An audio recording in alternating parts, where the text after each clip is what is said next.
दिखाएंगे हम तो ये दिखाना पड़ता है कि हम सभ्य हैं कि नहीं, हमें वो संस्कृति है कि नहीं, हम क्या सीखे, हमारे घर का उससे पहचान होता है कि हमारे घर का कैसा स्थिति है। हमारी पहचान कहाँ से है? हमारे घर से, हमारे स्कूलों से, हमारे गांव से, हमारे मोहल्लों से, ये हमारा पहचान है।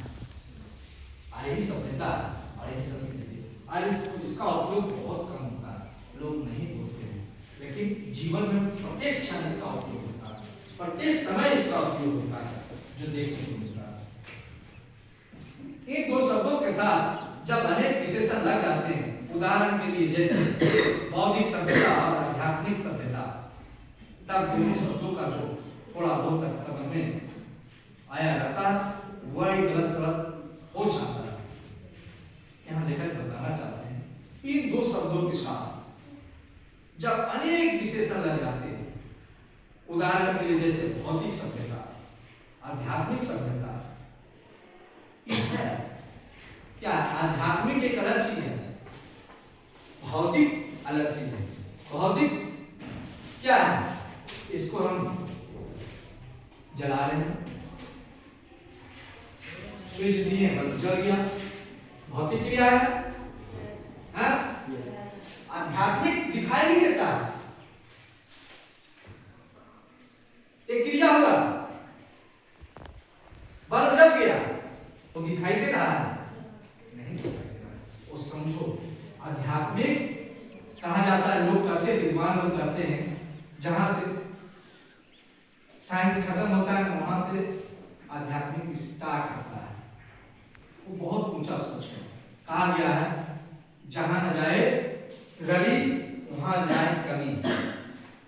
जहां सूरज की किरणें नहीं पहुंच सकती है वहां तक कवि की सोच पहुंच जाती है। ये है ज्ञान। जहां सूरज की किरणें नहीं पहुंचती है वहां कवि की सोच पहुंच जाती है। यह आध्यात्मिक है। तो दोनों में जो बहुत अंतर है, लेकिन क्या है?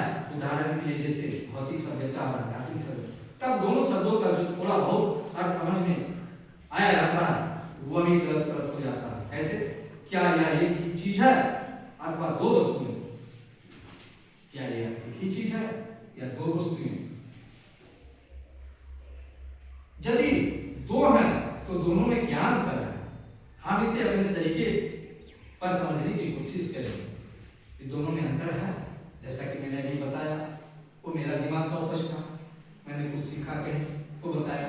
आगे क्या लेखक लिखते हैं उसको हम थोड़ा देख लेते हैं। कल्पना कीजिए उस समय जब मानव समाज का अग्नि देवता के से साक्षात नहीं हुआ। कल्पना करो,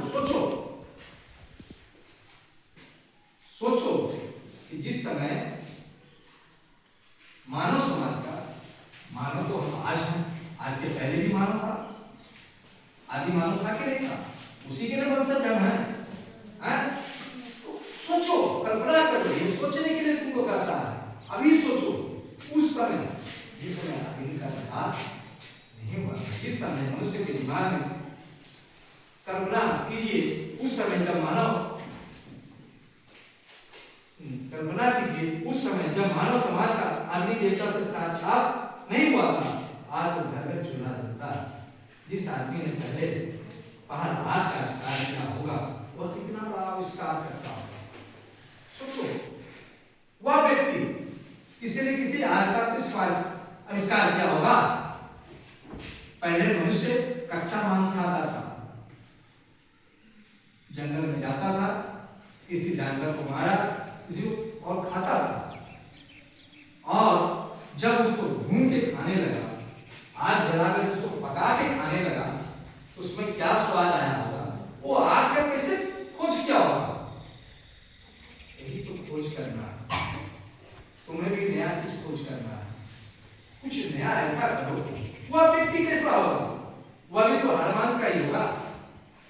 वो कोई स्पेशल ऊपर से पैदा नहीं किया होगा, लेकिन उसने आग की उत्पत्ति की, खोज की। वह कैसा होगा? सोचो उसके बारे में। ये सोचने के लिए लेखक कहते कि सोचो, तुम भी वैसे ही हो, तुम भी नया चीज खोज सकते हो, तुम में वो शक्ति है तुम खोज सकते हो, ऐसा लेखक करते हैं, जो कि तुम्हें लिखा हुआ दिखाई नहीं दे रहा, लेकिन ऐसा लेखक का कहना यह अदृश्य है। हाँ, तुम भी खोज सकते हो नया चीज। तुम क्यों नहीं, वो तो क्यों नहीं, उस समय उन्होंने हाथ खोजा, तुम कोई और अच्छा चीज खोजो, कोई नया चीज खोजो, कोई आविष्कार करो, यही चीज। अथवा कल्पना कीजिए कि जब उस समय की, जब मानव को सुई धागे का परिचय नहीं था, जिस मनुष्य के दिमाग में पहले पर बात आई होगी कि लोहे के एक टुकड़े को घिस करके उसके एक सिरे को छेद कर और छेद में धागा पिरोकर कपड़े के दो टुकड़े एक साथ जोड़े जा सकते हैं, वह भी कितना बड़ा आविष्कार करता रहा, वह भी कितना बड़ा आविष्कार करता रहा। सोचने का विषय है। एक लोहा का टुकड़ा, उस समय बड़ा लोहा का टुकड़ा मिला होगा, उस समय आदमी वस्त्र नहीं पहनता था, वैसे ही रहता था, ठंड लगती थी, पत्ता में घुस जाता था, पुआल में घुस जाता था, कुछ ओढ़ लेता था। लेकिन जो पत्ता सीने का जो काम किया होता कि पत्ता बना करके, कपड़ा बना करके अपना तन को ढकते थे, वो कितना बड़ा आविष्कार करता होगा, सोचने का विषय है। एक लोहा छेद करके उसमें धागा डाल करके वह सीने का जो काम किया, और आज हम वस्त्र पहन रहे हैं नया नया डिजाइन का, नया नया कलर का, नया नया तरीका, वो कहाँ से आया? उसी मानव का देन है, उसी वैज्ञानिक का देन है। वो कितना बड़ा वैज्ञानिक रहा होगा उस जमाने का, जो कि हमें नया चीज दिया, उसे हमें भूलने की जरूरत नहीं। वह सबसे बड़ा वैज्ञानिक। इन्हीं दो उदाहरणों पर विचार कीजिए। पहले उदाहरण एक चीज है जिस व्यक्ति विशेष की आग का आविष्कार कर सकने की शक्ति, और दूसरी चीज है आपका आविष्कार। इसी प्रकार दूसरे सुई धागे के उदाहरण में एक चीज है सुई धागे का आविष्कार कर सकने की शक्ति, और दूसरी चीज है सुई धागे का आविष्कार। वो कर सकने की शक्ति जो मेरा सोच काम किया। अरे तुम ऐसे आज विमान है, विमान है कि नहीं है? आज ध्वनि की तेज रफ्तार से चलने वाली विमान हो गई। लेकिन जो दो भाई जॉन राइट ब्रदर्स, शायद वही होंगे, है ना, उन्होंने विमान का आविष्कार किया। जो विमान को चलाया वो कितना बड़ा वैज्ञानिक होगा, कैसे चलाया विमान को, क्या सोचा होगा, उसके दिमाग में कैसे आया हो कि हमें उड़ने वाला चीज पे बनाया जाए। वो कितना बड़ा वैज्ञानिक होगा। आज उसी का हम देख करके, उसी को देख करके आज हम नया नया चीज, सुपरसोनिक विमान, लड़ाकू विमान, ये जो है जेट जितना आया है, स्पीड क्या क्या है, वो सब उसी का देन है। उसी में हमारा जो नया जनरेशन आया, जो नया वैज्ञानिक बनाया आया, तो हम मॉडिफिकेशन किया, लेकिन देन नहीं कहा। आज उन्हीं मानव, आदि मानव का है, सुई धागे उन्हीं आदि मानव का दिया हुआ, इस सोचने का विषय है। और ऐसे कितने आदि मानव हुए जो कि हमें जो दे करके गए, जो आज हम उसका उपयोग कर रहे हैं। एक किताब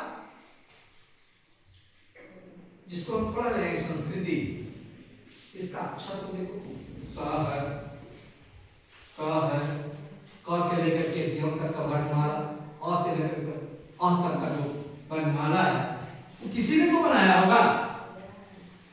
कोई महापुरुष, कोई आदि मानव, कोई साइंटिस्ट, कोई बनाया होगा कि ऐसे लिखते हैं आपको, ऐसे स को लिखते हैं, ऐसे क को लिखते हैं, उसका उच्चारण कहाँ से होता है, और वो बना के दिया। आज हम उसको पढ़ रहे हैं, उसको किताबों में छाप करके उसके माध्यम से बहुत सारा अध्ययन शोध कर रहे हैं। वो कितना बड़ा साइंटिस्ट होगा, वो आदि मानव। तो तुम क्यों नहीं? तुम भी हो सकते हो, कुछ नया चीज कर सकते हो, लेकिन तुम्हें सोचना होगा, दिमाग लगाना होगा, तुम्हें आगे बढ़ना है, वो अध्ययन करना होगा। टाइम बहुत कीमती होता है। आज देखो, मैं एक उदाहरण देता हूँ।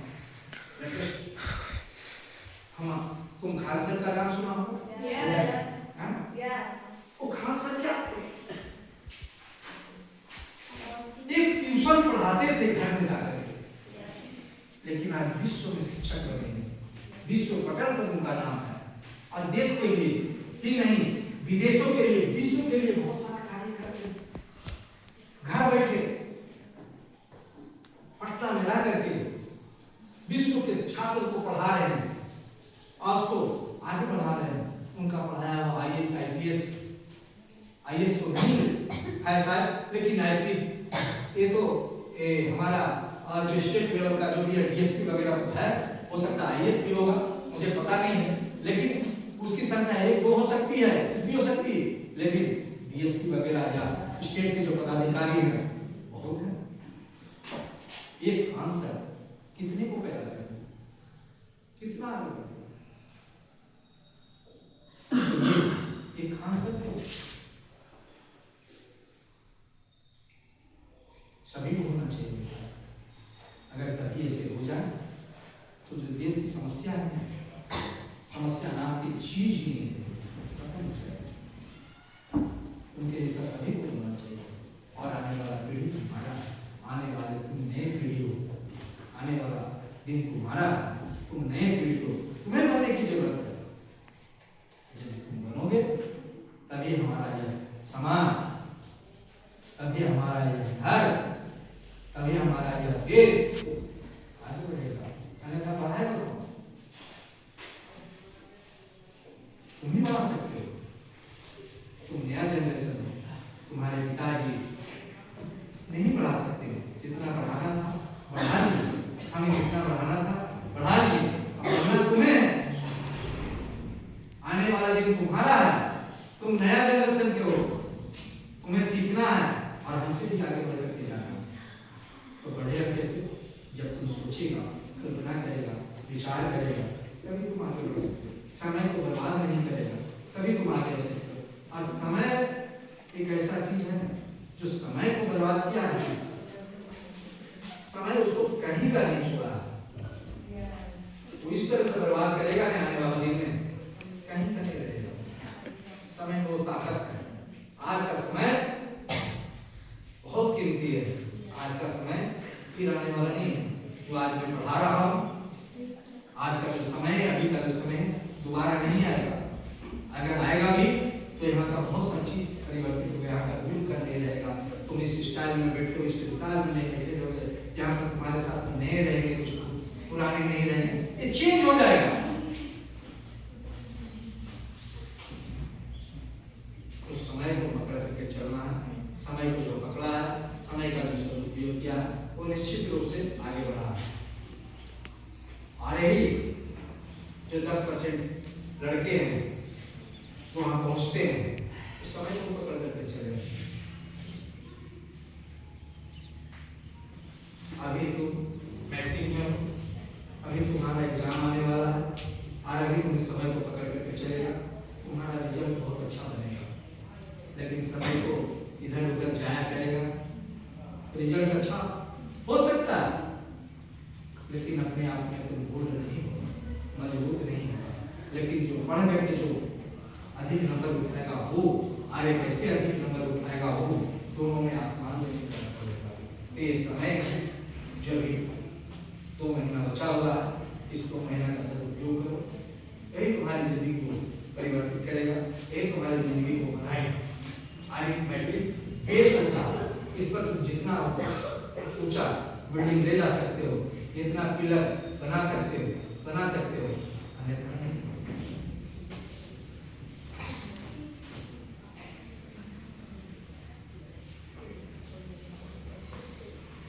जिस योग्यता, प्रवृत्ति अथवा प्रेरणा के बल पर आधार था, वह सुई धागे का आविष्कार हुआ, वह व्यक्ति विशेष की संस्कृति और उस संस्कृति द्वारा जो आविष्कार हुआ, जो चीज उसने अपने तथा दूसरों के लिए आविष्कृत किया, उसका नाम है सभ्यता। लेकर यहाँ बताना चाहते, सुई धागे का आविष्कार हुआ या आग का खोज हुआ, वह हर व्यक्ति विशेष की संस्कृति, उस संस्कृति द्वारा जो विस्तार हुआ, जो चीज उसने अपने और दूसरे के लिए आविष्कृत की, उसका नाम है सभ्यता। जो दूसरे के लिए होता है वही सभ्यता है। जो हमारी संस्कृति, हमारे पूर्वज ने लेकर के दिया वो हमारे लिए सभ्यता है।